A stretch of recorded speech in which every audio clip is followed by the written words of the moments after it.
Hello, everyone. I'm LeadOstrich, and Тем временем у нас I начинается am игра. super excited to be able to play one of my favorite games from my childhood for you all today, Super Bonk. Now, I'm guessing most of you have never heard of Super Bonk, and of those of you that have are probably Ну, Раннер говорит, что это его любимая So it игра should be something new for just about everyone из его today, and детства. I'm very excited to show this off. Now, the cutscenes Ну, in this сразу game видно, что are это его реальная unskippable, любимая игра, поскольку он and the является мировым storyline is just goofy and рекордсменом в данной really игре. fun. So I think I've got enough time built into my estimate that we should be able to watch the opening cutscene and kind of, follow the storyline as we go today. So there's Bonk.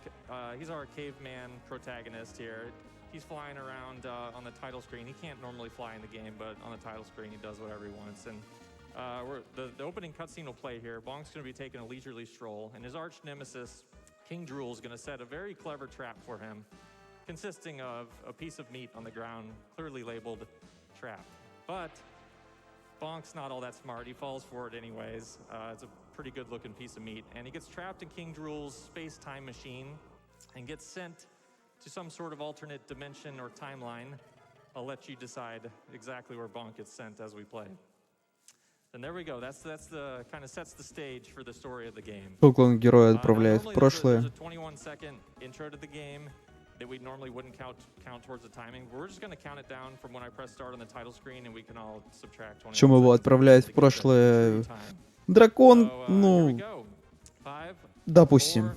4, 3, 2, Ну и основная наша begin. задача — это победить этого дракона и Now, as I вернуться mentioned, there's к this себе. 21-second intro. During this intro, Bonk pops out from the space-time portal in Chinatown, or in the Japanese version of the game, basically in the middle of Tokyo. For some reason, they decided to reskin the entire first stage of the game. But anyways, Bonk's going to give his eyeballs a good tug here to make sure they're still intact, and then we'll get started. You may notice right away that Bonk doesn't move. Начинается все с того, что мы попадаем в локацию Япония, а именно в Токио. Все, что мы пока что можем, это прыгать. И также у нас есть определенные обилки. Например, конфеты позволяют нам увеличиваться или уменьшаться. Причем мы можем очень сильно увеличиться, а можем очень сильно уменьшиться. То есть, например, сейчас герой наш стал максимально маленьким. Также у нас есть такие предметы, как мясо. Они делают Бонка злым. Хотя на самом деле мы довольно добрый персонаж. И по факту это действует как звезда из Супер Марио. То есть примерно то же самое, временное бессмертие.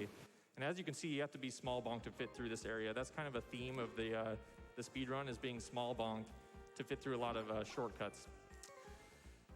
So then we'll finish swimming through this area. Now, in games like Mario, небольшое ускорение, если мы ударяемся об потолок, то мы получаем сразу максимальную гравитацию. Это очень распространенный трюк в разнообразных платформерах. Далее нас ждет превращение в крабика. Или рака. Кто знает, как правильно? Да, краб. Ранее подтверждаешь мою первую догадку. Также у нас есть такие вот смайлики. Допустим, это смайлики.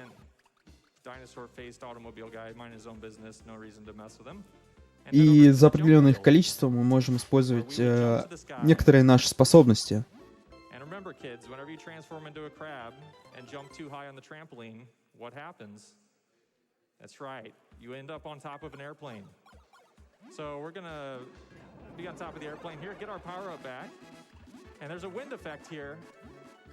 Запомните, если вы прыгаете на колесе обозрения за краба и попадаете в небо, вы попадаете на дирижабль.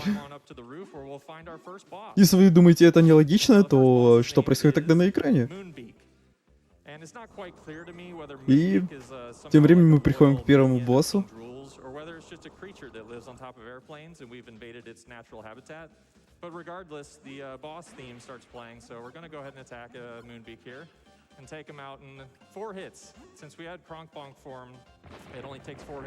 Ну, в принципе, мы можем вспомнить, что эта игра довольно похожа на игру Марио, а это значит, что мы можем наносить урон просто если будем прыгать на голову нашему противнику. А хитбокс головы у босса очень большой, поэтому он не составит нам никакого труда для победы. Это очень легкий босс для нас. После того, как мы побеждаем босса, мы попадаем во второй акт. Chinatown. It's a Bonk game. There's got to be dinosaurs in it. So here we are on Jurassic Island, anyways. Now these giant dinosaur feet are going to try and squash us, and if they do, they would turn us into a crab again. И мы встречаем огромных динозавров, которые пытаются нас раздавить. И, по-моему, если на нас упадут, это не ваншот, то есть мы можем дальше двигаться. Но тайминги сейчас нам полностью располагают. Да, мы можем пропустить ногу, не дождаться, получив немного урона. Тайминги нам, кстати, очень хорошо располагались, что мы смогли пропустить аж целых 2 ноги.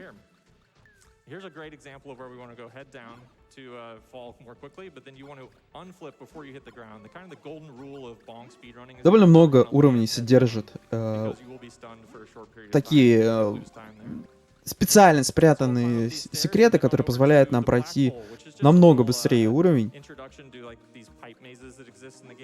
чем если бы мы проходили. И это один из таких моментов. Нам нужно выбрать определенную лунку, по которому наш персонаж будет очень быстро перемещаться. И, конечно же, раннер знает, какую из лунок нужно выбирать для того, чтобы очень быстро завершить уровень.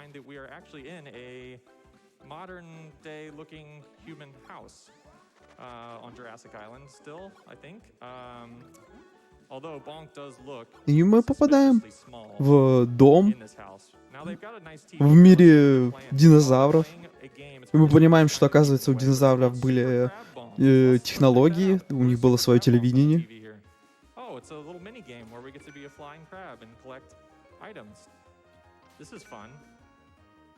И мы попадаем в мини-игру. In this minigame, the developers down here decided to hide a nice warp token. So we're going to grab the warp token, and actually with all those smiley tokens up above, we actually want to stay away from them because when there start being too many of them on the screen, it starts to create lag. So we normally just hang out down here, avoid the lag, and wait for the auto-scroller to end. And in the meantime, since we grabbed a warp token, we're going to be skipping the rest of Act 2, and I promise we try and keep up with the storyline. So to fill everyone in, what would have happened if we continued Act 2? So we would have found ourselves inside of a large glass of orange juice. We would have then found out that the owner of that house was actually a large dinosaur. Surprise. He would have consumed us with the orange juice. We would have had to navigate through the ну, у меня повисла трансляция. Надеюсь, это только у меня. Upon defeating this mustached parasite, they would cause the dinosaur to sneeze, launching Bonk out of his nostril at escape velocity. Так, только у тебя. Окей.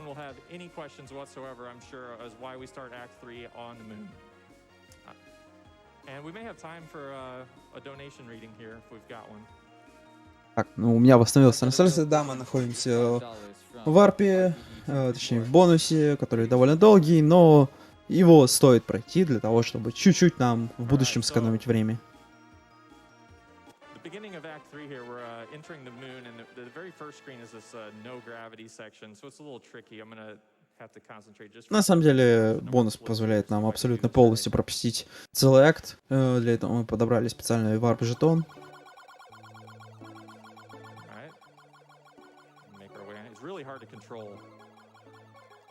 И мы попали на лунную секцию, где очень сильно изменена гравитация, и нам во многом довольно тяжело перемещаться, и тем более очень опасно.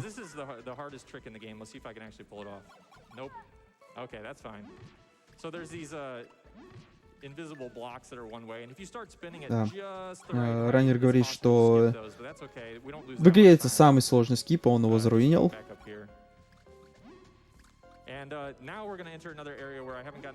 Дело в том, что наш персонаж умеет паркурить, реально умеет паркурить, он умеет отпрыгивать от стены и делать кучу переворотов в воздухе.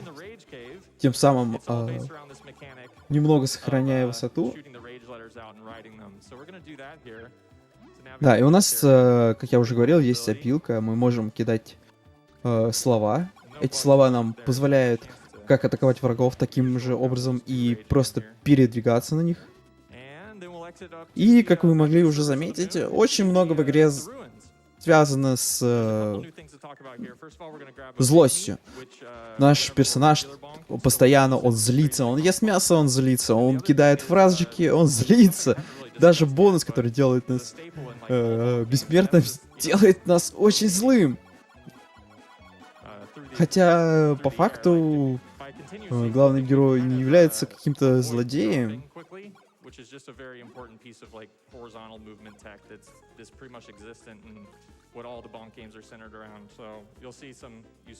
Что интересно, для того, чтобы наш герой кидался злостью, ему нужны смайлики.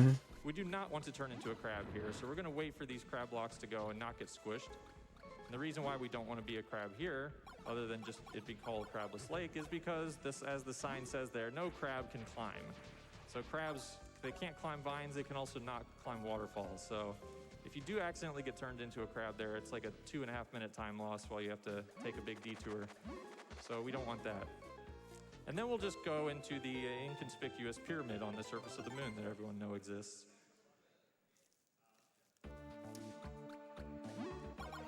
Now inside the lunar pyramid, we'll navigate our way over here. There's another shortcut. Очень классные шипы, которые работают по принципу получил урон и, в принципе, можешь дальше просто гулять по ним. Хотя это по факту работает из-за того, что у главного персонажа просто огромнейшее количество инвул-фреймов, фреймов бессмертия. Опять же, мы попадаем в бонус и очень быстро находим путь к выходу. Хотя по факту мы должны были собирать жизни и разнообразные бонусы, но в ране, к сожалению, нам это не нужно. И далее нас ждет аж целых 3 бонусных сердечка, которые в теории должны нам очень сильно помочь. Хотя по факту они даже особо использовать они не будут. Также мы снова нашли более короткий путь. Ну и, понятное дело, мы знаем, куда нам нужно. Далее мы получаем снова в руки наши крабика. И это полностью автоскроллер. И вы можете вспомнить прошлый уровень бонусный, где мы все, что делали, это летели в конец уровня. И это то же самое. Абсолютно. Здесь у нас есть небольшой рандом-сегмент, где мы должны получать хорошие бонусы, либо плохие. Далее будет чуть проще, что мы можем выбирать между 2 бонусов.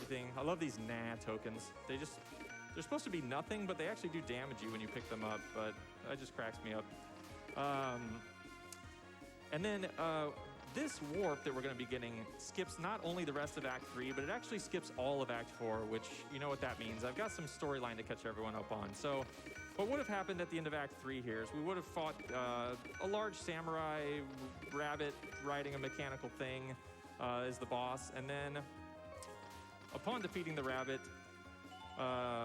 the pyramid explodes, the rabbit drops a giant blue candy, and Bonk has to go navigate the rest of the solar system to look for a way home.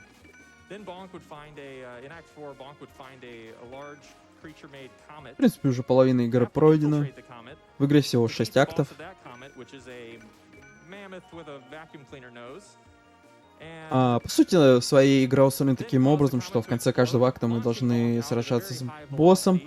Но бонусы все-таки позволяют нам скипать целые акты, тем самым скипать боссов. Но если вы переживаете, что не увидите крутых боссов в этой игре, то можете не переживать, потому что нас в конце игры ждет такая вещь, как босс-раш, где нам придется сразиться с непройденными боссами. И снова наш варп-краб позволяет нам пропустить... это уже 4-й акт был. Окей, чуть перепутал. Так, у нас начинается 5-й акт.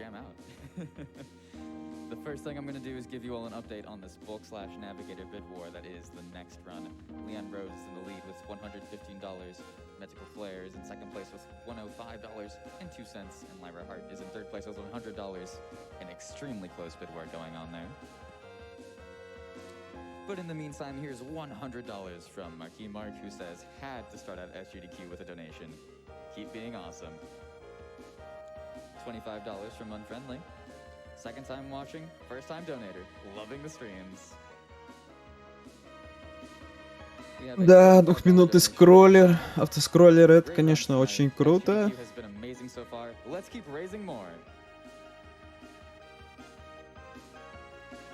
The Jaded Mew donates another $25. Currently on the upswing from being quite sick for a while, so GDQ is lovely to have on while I recover. Thanks for the event as always. Thank you for your donation, and I hope you recover very quickly.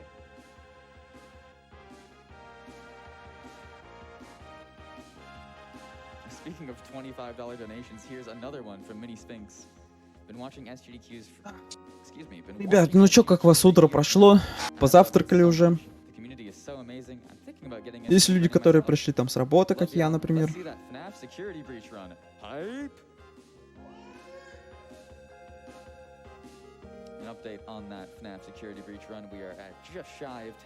А, у нас закончился автоскроллер. Now we're gonna enter the Twilight Jungle, which is like the final gateway here before Bonk can get back to his own timeline or universe or whatever.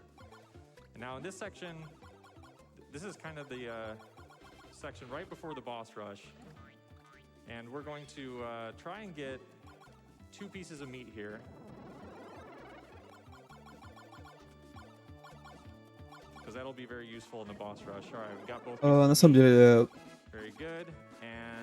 этот акт, это самый большой акт в игре, который занимает больше всего времени. Дело в том, что это босс-раш, как я уже говорил. И нам здесь придется победить всех боссов, которых мы пропустили. This boss is very important to fight first with our Kronk Bonk power-up because Kronk Bonk has the ground pound ability. And this boss's weak points are the colored balls that orbit it. And with the ground pound, we can actually damage all 4 of the balls at once and make very quick work of this boss. It's at least 30 seconds faster than alternative ways of fighting it. So we choose that one first because our power-up is going to wear off over time here. We only have the chance to fight 1 boss with our Kronk Bonk form, and now it's going to wear back off into Fester Bonk. So now we'll fight Moonbeak again next. And since we're down to Fester Bonk form now, it will take a few more hits than it did the first time around. Still not bad, just 6 hits instead of 4.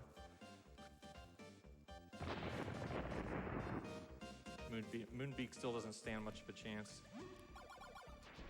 All right, now we get to do my favorite thing, which is turn into what I call Ostrich Bonk. This is the first time we get to pick up a blue candy in the run. И помните, я говорил, что мы можем стать очень большими. Так вот, это еще не финальная форма. Один из самых красивых, наверное, боссов в игре. Ну, только не когда он получает урон.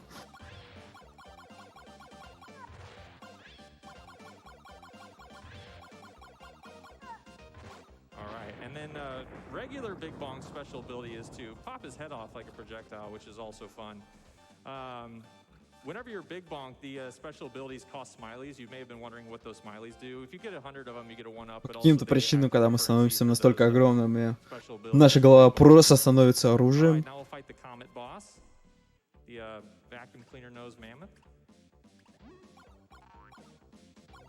Четвертый босс. Это слона-машина. Ну, все, что мы должны делать, это просто прыгать на его голове. У него инвул-фреймы довольно маленькие. Поэтому несложно.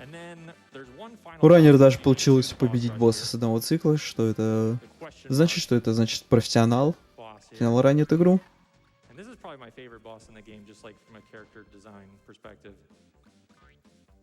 Smiley Navel, that's his weak point. All the boss areas are named after their weak point the first time you encountered them. And there's a very interesting mechanic that was discovered in this boss. So if you can see I actually hit the boss twice there. The developers, I don't think they intended for you to be able to hit the boss twice in a cycle. So what happens after you hit the boss, it becomes invulnerable. Дело в том, что боссу можно нанести лишь один раз урон за цикл, но по каким-то причинам, если мы будем кидать предмет и при этом получать урон, то враг будет получать, босс, точнее, будет получать не 1, а целых 2 урона, то просто вдвое ускоряет прохождение босса. Но единственное но, что у раннера сейчас довольно маленькое количество хп, поэтому, скорее всего, ему будет очень и очень опасно таким количеством хп дальше играть. Хотя, по-моему, все же ему в последнем акте, в начале последнего акта восстанавливает хп, так что вроде бы да, мы восстановили хп, так что все хорошо.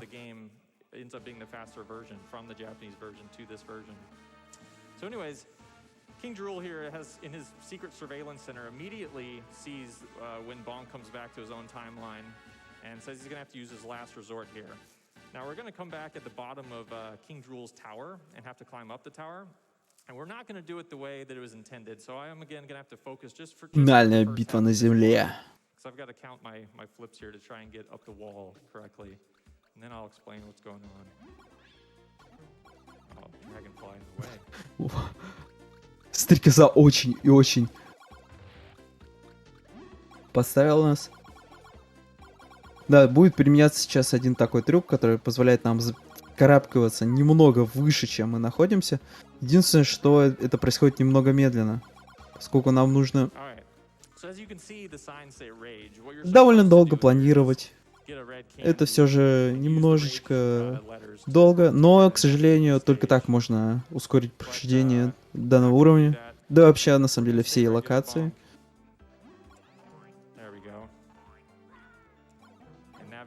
Делаем небольшой скип, который позволяет нам с помощью врага сразу оказаться на нужной нам платформе. Хотя, по факту, в игре это рассчитано так, что мы наоборот будем спускаться.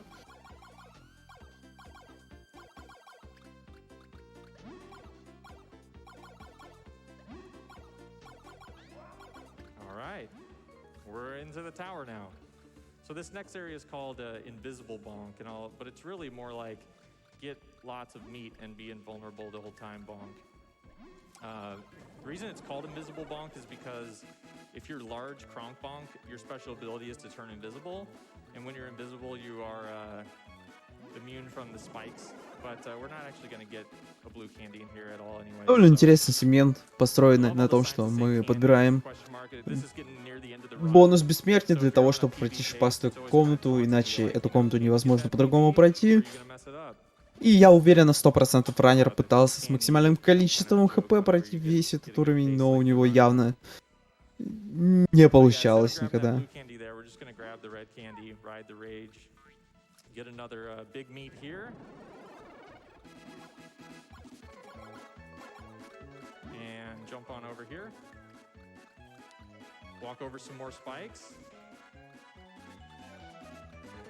Получая бонус, мы становимся настолько крутыми, что можем просто отпрыгивать от стены.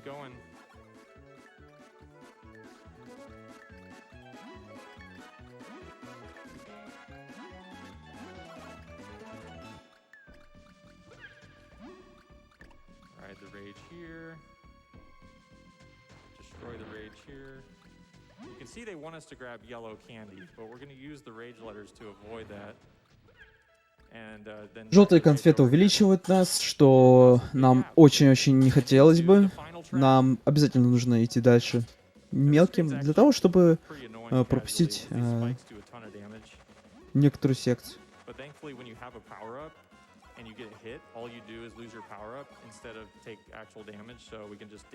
Если мы получаем урон, то шипы из-за того, что мы получили кадр неуязвимости, перестают наносить нам урон. И мы доходим до финального босса. Это дракон, король драконов, который вначале перенес нас во времени непонятно куда. Но сейчас ему придется ответить за то, что он перенес нас. Без нашего... Даже не спросил нас, понимаете? Хотим мы перемещаться или нет. First phase of the final boss is basically an auto-scroller. King Drool has some big machine. He's going to try and grab us with these claws. Первая атака босса является полным автоскроллером. Нас атакуют руки с двух сторон и падают шарики. Все, что от нас требуется, это просто по таймингу прыгать и откидывать шарики.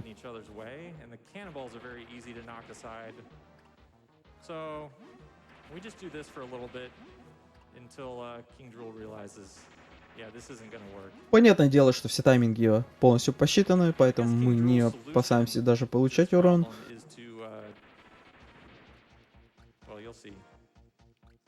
The cannonball stopped. He's like, all right, this isn't working. I guess I'll just give Bonk a giant blue candy. That sounds like a good idea, right? All right, now we're big. Мы получаем бонус, который увеличивает нас. И я же говорил вам, что это даже не финальная форма. To get up on top of King Drool here and very quickly eliminate this phase and what's normally supposed to take much longer than that. Go into the third phase. Да, безусловно, есть еще одна более крутая форма. Ну, к сожалению, нам за нее не дадут полноценно поиграть. Эта обилка мне очень сильно напоминает Супер Грипп из Super Mario World. Точнее, Mario World, где мы становились огромным Марио.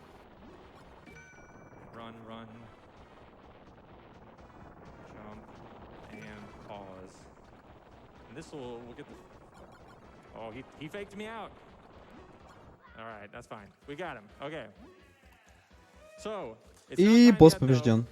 Because he's going to come back and spit out one more giant blue candy that we'll collect. И он дает нам еще одну синюю конфету, которая нас увеличила до максимума, до предела абсолютного.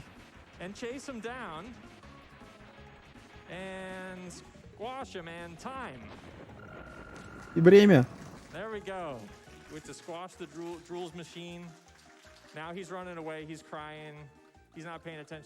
Ран явно не на мировой рекорд, но тем самым мы... И дракон сам попадает же в свою ловушку.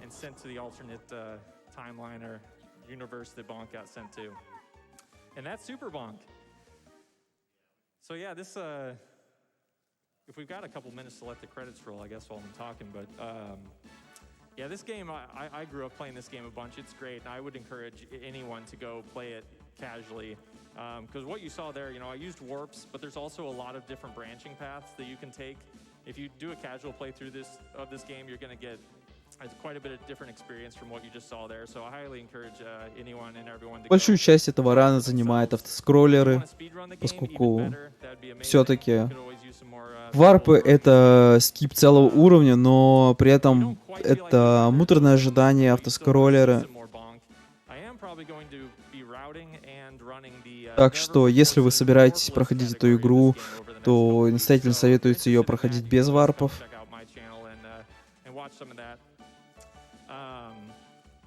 Yeah, and so one more little tradition here. During the credits, as I mentioned, the Japanese version of this game used to be the faster version of the game due to that Smiley naval fight taking one less cycle.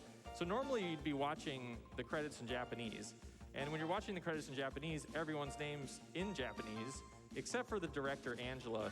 Angela's name is in all giant letters, all caps, English, you know, letters. Не, это не VR. VR, по-моему, наш на 2 минуты быстрее. Было совершено много ошибок.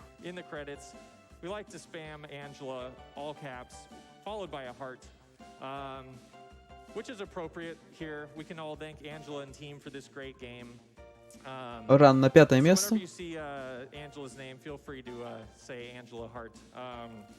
But I guess I also want to take this chance then to just thank all the GDQ staff and volunteers for making this event possible. It's been an absolute blast to be a part of, and I hope that I'll be able to come back and be part of more of these in the future. Thank you for, thanks to all the viewers. There's Director Angela. There we go. Thanks to all the viewers. I hope everyone enjoyed this game as much as I enjoyed, you know, playing it for you all. And I guess, you know, most importantly, thank you to everyone who has been able to and has donated, since that's what we're all here for, right, is to raise money for a great cause. So thanks the most to those that have donated. В наше время As King Drool игры says there, I'll be очень back, сильно and оптимизированы, I и didn't know as a зачастую kid, but there is a в Japanese даже film самых sequel to this неизвестных game. играх Maybe it'll make an appearance in рекорды future. очень и очень Who knows? крутые, потому что Thanks for having me. сейчас раннеры стали намного скилловей,